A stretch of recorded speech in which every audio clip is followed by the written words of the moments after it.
et surtout tous les jeunes qui sont ici. C'est un plaisir d'être avec vous et si vous me permettez, je vais essayer d'être assez synthétique, mais je vais vous raconter deux histoires, deux leçons de l'histoire en fait, qui ont lieu un peu loin d'ici, de l'autre côté de l'océan, mais qui, à mon avis, sont très significatives comme exemple pour vous et comme référence.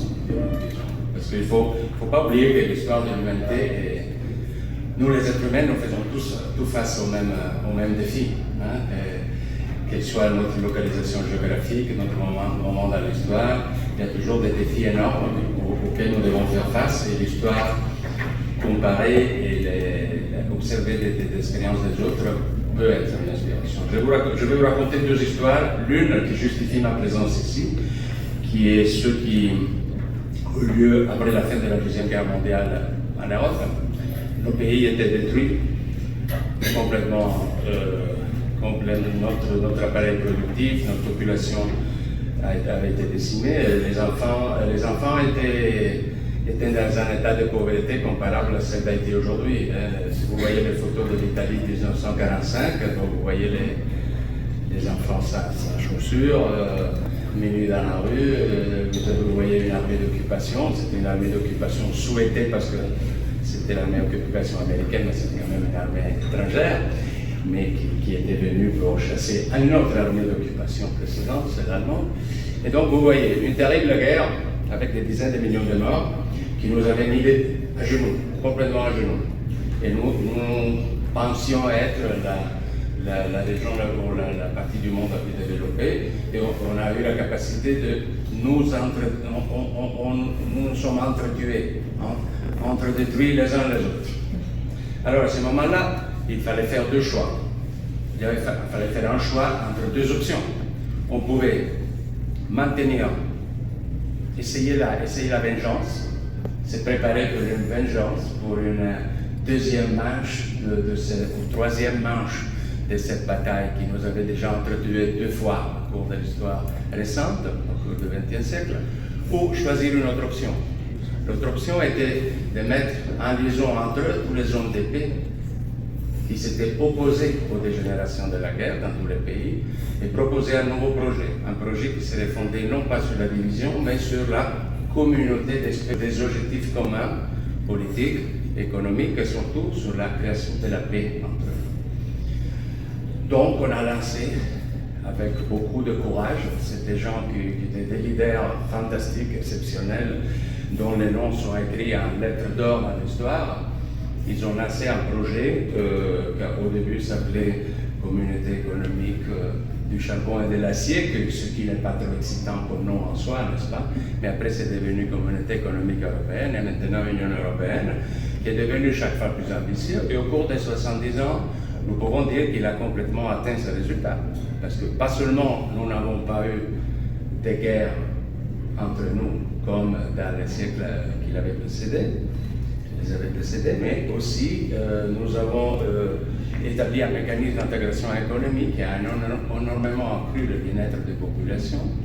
Et 70 ans après, nous avons complètement donc éloigné le panorama de la perspective qu'on pourrait à nouveau s'entrediviser dans des guerres. Donc, ça veut dire qu'à un moment donné, il est possible de changer l'histoire. Il est possible. C'est pas vrai que c'est comme ça, il n'y a rien à faire, ça a toujours été comme ça. À un moment donné, s'il y a du leadership, on peut changer l'histoire. Haïti est destiné à être un pays en crise éternelle. Je ne crois pas. Peut-être la crise a trop duré, mais Haïti peut sortir de sa crise si on prend les décisions correctes, avec le leadership correct, et si les citoyens participent de cet effort et donnent leur contribution. Maintenant, je termine la première histoire là, maintenant on est à nouveau divisé en Europe sur une question assez complexe qui est liée justement à une dimension que nous avions complètement effacée de nos vies. Les Européens étaient convaincus que la guerre avait disparu à jamais de leur horizon grâce à l'effort qu'eux avaient fait de se consacrer au renforcement de la démocratie, au développement économique, au partage de la prospérité. Parce qu'il ne faut pas oublier que pour qu'un système démocratique fonctionne, il faut aussi partager les fruits de la croissance économique. On ne peut pas les concentrer dans les mains de quelques-uns parce que ça va craquer à un moment donné. Donc pendant 70 ans, on fait ça. Maintenant, nous faisons face à un moment historique de notre monde dans lequel la Commission européenne, qui est l'organe du gouvernement de l'Europe, a proposé quelque chose qui n'est pas très populaire. Les citoyens n'aiment pas trop, en général. Moi aussi, je n'aime pas trop. Qui est le renforcement de notre défense. Pourquoi? Pourquoi? Parce qu'il y a des défis majeurs qui maintenant viennent de l'extérieur de chez nous, mais auxquels nous devons faire face.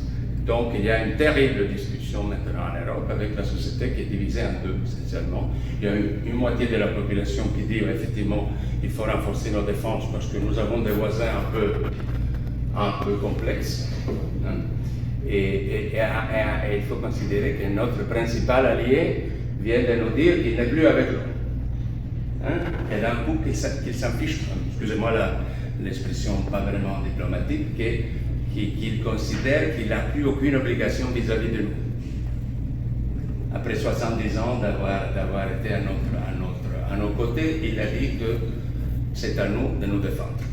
Alors, il y a une moitié de la population qui dit oui, c'est pas important, c'est un détail de rien. La Russie à côté, c'est rien. Les États-Unis qui n'en sont plus avec nous, c'est rien. Les gens qui par contre ont des responsabilités de gestion dans tout ça, parce qu'une chose c'est de faire des commentaires devant un écran d'ordinateur ou dans un chat téléphonique. On peut être radicaux, on peut être magnifique, on peut jamais se tromper, on ne se trompe jamais quand on fait des commentaires. Autre chose, c'est de prendre des décisions. C'est un peu plus difficile. Et vous qui voulez faire de la politique, vous devez être conscient de ça. L'opinion n'est pas une politique. L'opinion est la base d'une politique. Les convictions sont une base d'une politique et il faut des convictions fortes. Et il faut les défendre. Mais il ne faut pas penser parce que vous dites une chose, cette chose se réalise toute seule. Même si vous avez raison. Il faut convaincre les autres. Il faut créer des consensus. Il faut créer des majorités. C'est ça la politique. Quand les gens te disent « Ah, mais je ne suis pas d'accord ». Oui, très bien. Parfait que tu ne sois pas d'accord. Mais alors tu dois convaincre un nombre congru, important et suffisant de citoyens comme toi à ne pas être d'accord et proposer quelque chose d'alternatif qui soit mieux. Parce qu'il est terriblement facile de critiquer les erreurs des autres. Il est infiniment plus compliqué de développer des idées meilleures et les mettre en pratique, qui n'est pas la même chose que de formuler. Hein, parce que pour formuler des idées brillantes, si nous commençons, nous sortirons d'ici 1000 idées brillantes, je suis sûr. Moi aussi, peut-être une ou deux. Mais après, il faut les mettre en pratique. Il faut convaincre les citoyens à aller voter pour vous, pas pour vous comme personne, mais pour vos idées, et ce qui importe. Ce qui importe, c'est les idées, ce n'est pas les personnes. Nous sommes tous absolument pressendibles. L'important, c'est les idées. Donc, dans la première histoire que je vous racontais, là, c'est une idée forte que nous, les Européens, nous avons mis ensemble, celle d'éliminer les racines de guerre pour bâtir une paix permanente. 70 ans après, on a obtenu cette paix permanente, mais maintenant, il y a des dangers qui viennent d'ailleurs. Nous devons prendre compte de ça. Alors, il y a des gens qui disent « Ah non, mais ça n'a pas d'importance, parce qu'on n'a jamais eu de guerre pendant 70 ans, pourquoi on devrait avoir de guerre maintenant ?» Je ne vois pas trop la logique, hein. C'est pas la logique. Mais quand même, il faut se préparer quand même, et ceci implique prendre des décisions rigoureuses en termes d'utilisation de nos fonds publics, renforcer l'industrie militaire, c'est des choses que personne n'aime, sauf quelques intéressés, mais la plupart des citoyens n'aiment pas. Mais quand même, si vous avez, je ne dirais pas l'ennemi, parce que c'est injuste de définir l'ennemi, si vous avez quelqu'un hostile à vos portes, c'est très bien de dire oui, nous, on ne fait pas la guerre, peut-être vous serez attaqué. Il faut quand même être prêt. Et votre allié, celui qui vous fournit des instruments pour réagir, il vous dit qu'il vous donnera plus ces instruments. Donc, quelque chose qu'il faudra faire. Donc, vous voyez, même dans les systèmes qui ont réussi à obtenir des résultats vraiment marquant. Après, la réalité vous rappelle à l'ordre, attention, que maintenant, il faut changer de cap. Il faut prendre des décisions. Je vous raconte une deuxième histoire qui ressemble beaucoup plus à la réalité haïtienne. Moi, je viens d'un pays, l'Italie, où il y a une trentaine d'années, quand j'avais votre âge,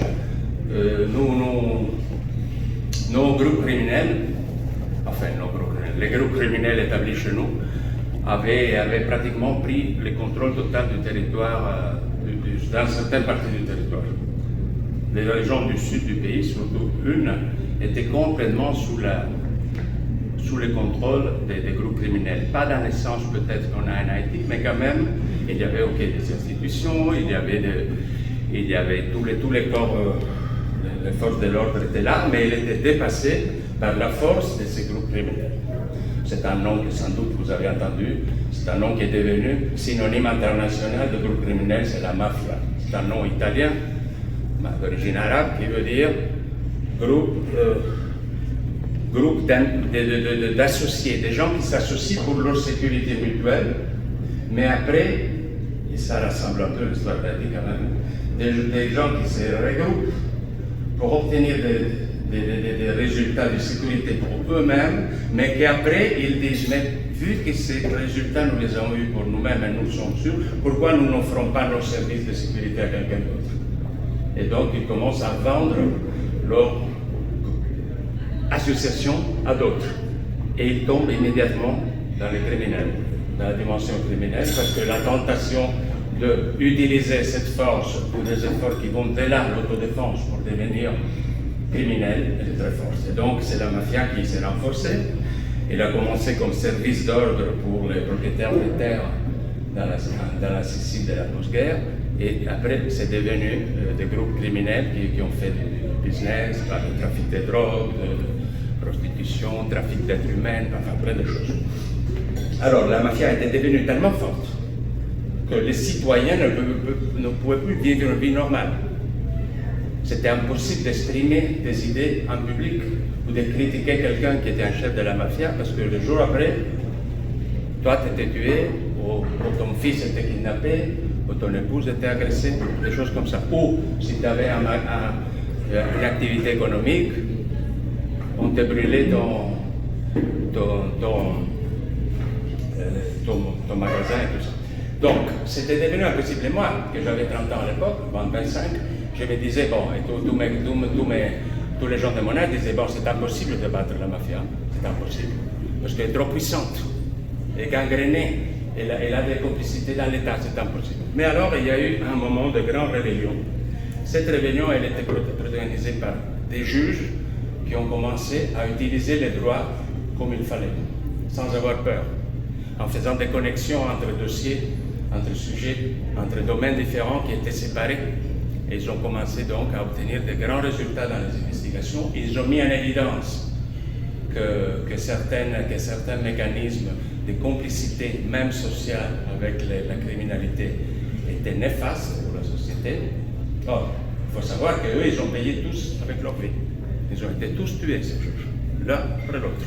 Mais l'exemple de ce juge, malheureusement tués, qui sont devenus des héros nationaux, a fait mobiliser d'une telle forme la population et surtout les jeunes qui ont pris les rues et ils ont dit, oh, c'est une réaction non violente la nôtre, exactement, c'est une réaction non violente, mais nous voulons suivre l'exemple de ces juges, pas de ces criminels.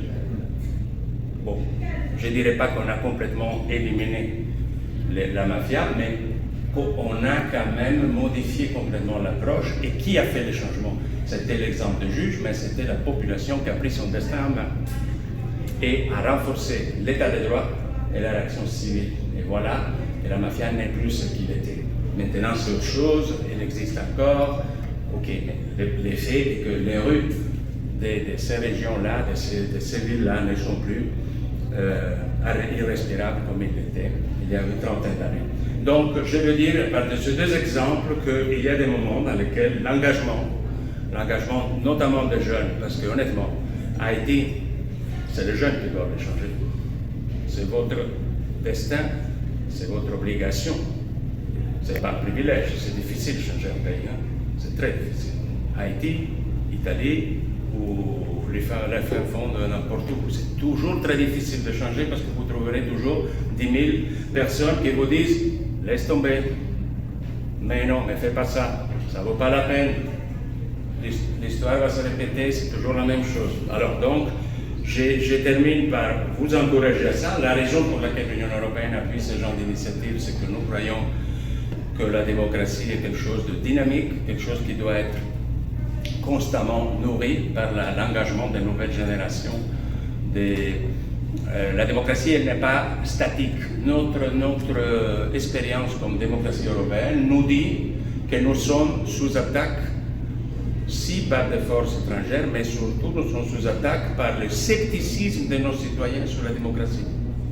Les moments où les citoyens commencent à ne plus croire en la démocratie, à dire « mais finalement, ce monsieur-là de l'autre côté du mur, enfin il n'y a plus de mur, mais enfin c'est un mur idéologique. Cette personne-là, lui il est plus décidé. Lui, il décide plus facilement celui-là. Je ne fais pas son nom parce que peut-être quelqu'un s'offense. Hein, parce que si quelqu'un critique monsieur Poutine en Italie, vous êtes dans mon pays, j'ai fait une critique à monsieur Poutine, il m'attaque et me dit mais pourquoi tu critiques monsieur Poutine? Mais pourquoi je ne peux pas critiquer monsieur Poutine? C'est que quelque part qu'être un dictateur, c'est une bonne chose. C'est que quelque part qu'attaquer d'autres pays, c'est une bonne chose. Mais évidemment, lui, il n'a pas de contrôle démocratique et politique sur lui. Hein, donc lui, il peut décider. Dans nos démocraties, c'est un peu plus difficile. On a des parlements. En Haïti aussi, vous aurez un parlement l'année prochaine. Et les jeux démocratiques est un peu plus difficile qu'exercer la dictature.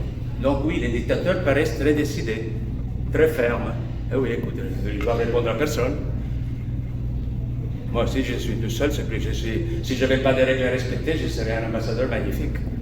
Mais j'ai des mille règles à respecter. Hein. Je ne peux pas attribuer un contrat comme ça.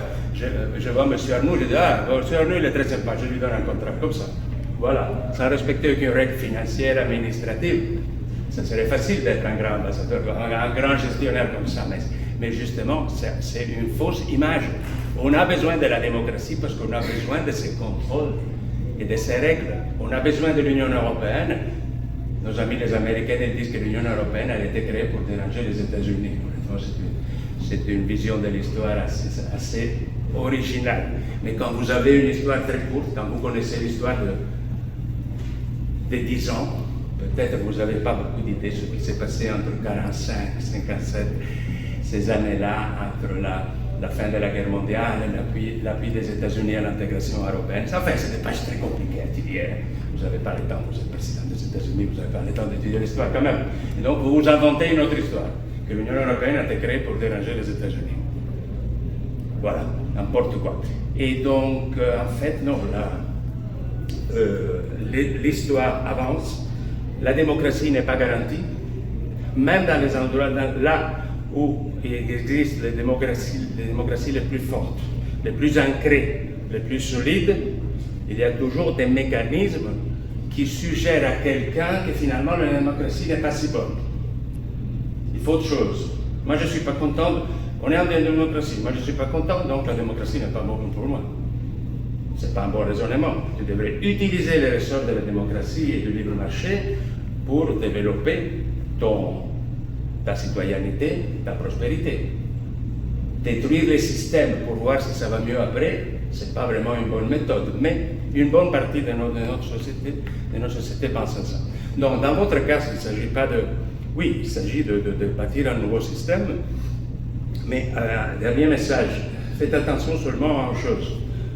Tous les gens qui commencent la politique, à tout âge, moi je n'ai jamais fait politique en tant que tel, mais tous les gens, quand ils sont jeunes, ils ont des bonnes idées. Toujours. Les jeunes, par définition, ils ont des bonnes idées et des idéaux. C'est impossible de commencer la politique. Personne ne commence la politique, sauf peut-être un chef de gang qui commence à ça. Mais normalement, quand tu veux te dévouer à la politique, normalement, tu as des bonnes idées à défendre. Mais très souvent, les processus, après, te changent. Le maintien au pouvoir te change. La corruption, les mécanismes de corruption qui nous horrorisent quand nous avons 20 ans, la corruption c'est impossible, mais malheureusement deviennent quelque chose auquel vous devrez faire face à votre carrière politique. Donc je vous encourage, pas seulement à poursuivre la politique à tous les niveaux, comme on a dit ici, c'est pas seulement question d'aller au Parlement, c'est question d'assumer des responsabilités au niveau de ta communauté, de résoudre des problèmes, de mettre à disposition de tes concitoyens, de la réalité du terrain, vraiment. Et après, peut-être il y aura l'autre dimension. Mais quand vous arriverez, ceux d'entre vous qui arriveront à l'autre dimension, il faut se garder fidèle au principe de début. Parce que si on fait Haïti et aucun pays au monde n'a besoin de la copie conforme des politiciens d'aujourd'hui. On a besoin de politiciens différents qui se souviennent que la politique est service des autres. C'est difficile parce que les tentations sont fortes. Hein? C'était facile. Hein? Non, c'est très difficile. Mais je vous encourage quand même à poursuivre cette voie. Comme on l'a déjà dit, l'Union européenne continuera d'appuyer ces initiatives. Et ne pensez pas, il y a eu une époque, il y a quelques années, il y a quelques décennies, dans laquelle on pensait, il y a une partie du monde qui est développée, est en ordre, il n'y a pas de problème, il y a d'autres parties qui sont en lutte, on appelait le tiers-monde, on appelait, qui vont, il y avait deux mondes, et il y avait le tiers était celui qui essayait de se développer.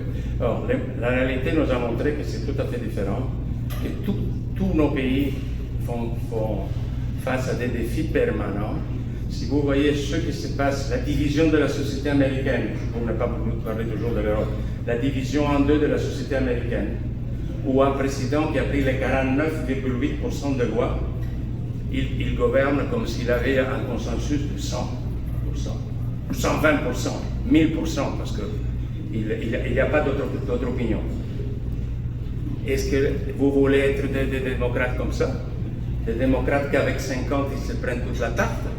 Je ne sais pas si c'est une bonne vision de démocratie. La démocratie est celle qui donne la même importance à l'opposition qu'au gouvernement. Parce que un gouvernement intelligent a besoin d'une forte opposition, a besoin des idées de l'opposition. Un gouvernement qui n'a pas d'opposition, il tombe inéluctablement dans l'arbitre et les abus. Parce que c'est facile un jour d'être fidèle à tes principes. C'est facile 2 jours, c'est facile 3 jours. Au 4e, vous commencez à dire mais finalement, pourquoi je dois donner des comptes à quelqu'un? Si je suis seul, je suis élu par mes citoyens, 49,8, mais ça fait comme 100 parce que les autres 49,6 ne comptent pas. Voilà. La démocratie devient un jeu duquel on peut s'approprier. Et vous savez, quand nous sommes enfants, nous avons tous envie de partir avec la balle à la grande bataille. Qui garde la balle à la ce soir? Et normalement, quand vous avez un jeu, c'est plus intéressant quand même de le jouer avec des amis plutôt que de le garder pour toi-même et de jouer. Donc, je vous encourage à poursuivre, mais faites attention, c'est un chemin complexe, c'est un chemin qui vous posera beaucoup de problèmes au cours de votre vie. C'est pas comme parfois on pense quand on est jeune, que la vie des adultes tout est facile parce que tout est... Non. Il y a énormément de tentations, mais on a besoin de vous, Haïti a besoin de vous. Et c'est pour ça qu'on soutient toutes les initiatives de formation politique, parce que c'est un phénomène mondial, c'est pas qu'Haïti, les jeunes refusent, échappent de la politique parce qu'ils ne veulent rien savoir de tout ça, mais on a quand même besoin de vous, de gens engagés. Donc, félicitations pour votre engagement et courage. C'est un long chemin qui vous attend, mais qu'est-ce qu'il y a de plus beau que de servir son pays et ses concitoyens? Je trouve impossible d'imaginer quelque chose de plus beau que ça. Donc, c'est ça l'idéal qu'il faut garder. Merci beaucoup.